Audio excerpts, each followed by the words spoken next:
Foxy BoroFanTV, we're here with Owen from the Power Chair Football League. He's promised not to tackle me, thank you.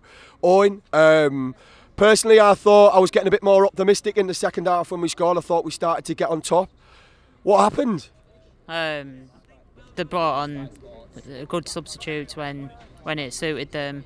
The team, I think ours just got tired as we grew into the match. You know, they were much more experienced. The quality that they had was just so much better than ours. We just lacked it. We lacked in confidence from the off, really. Second half especially, but they just looked a fresher team. So would you say then, in your opinion, that they seem a bit more of a well-drilled team than us? As if, you know, the whole squad knows where it's at. He can make a lot of changes, and you know they looked organised.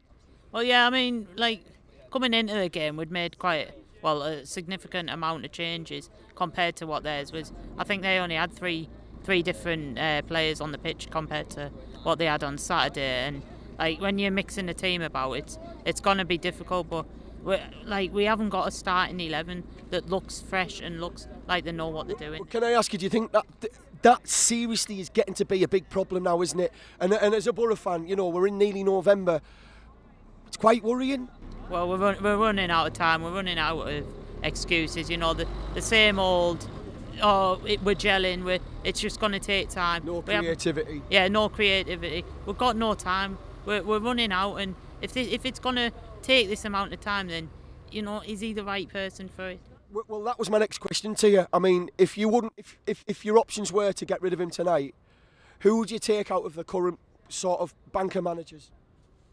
Well, I don't think he should go tonight, but I think anyone who's different to what we've had before. I mean, you look at Nigel Pearson, he's the same as Aitor, so is he any different?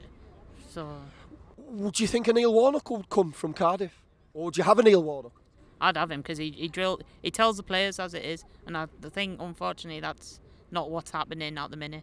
Yeah, and I think that's a great point, because it seems as if no matter who he plays, we don't look drilled, or we kind of have a left-hand side that works, but then it doesn't work across the pitch, no symmetry, and as you've just quite rightly said, Warnock would drill him and he'd give him a bit of confidence. Yeah, well, which is exactly what Aitor did, you know, he'd tell him how it is. The players didn't like it, like a few players wouldn't like it, and that's why they found themselves not playing. And, you know, at the end of the day, the manager's in charge, but if he's not going to tell them how it is, then he needs to go, maybe. I mean, I don't want him to go. I rate him, but you know, from I like him. I think, you know, what he did with Leeds. I know they didn't get into the playoffs. But he was unlucky, wasn't he? Oh yeah, really unlucky. But I don't know what's happened. Why they've gelled and why we haven't. Is it something else?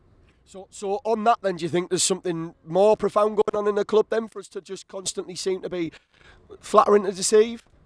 Possibly, because you look at the negativity in the player and it's no different to last year, and that was a big issue from the fans. It was negativity, like we were saying Aitor's so negative, and you look at that and you think, well... You can't see much difference? I can't see any difference. Can I ask you a golden question? Would you have Karanka back? Definitely. Okay. Listen, thank you for your time tonight. It's been a pleasure.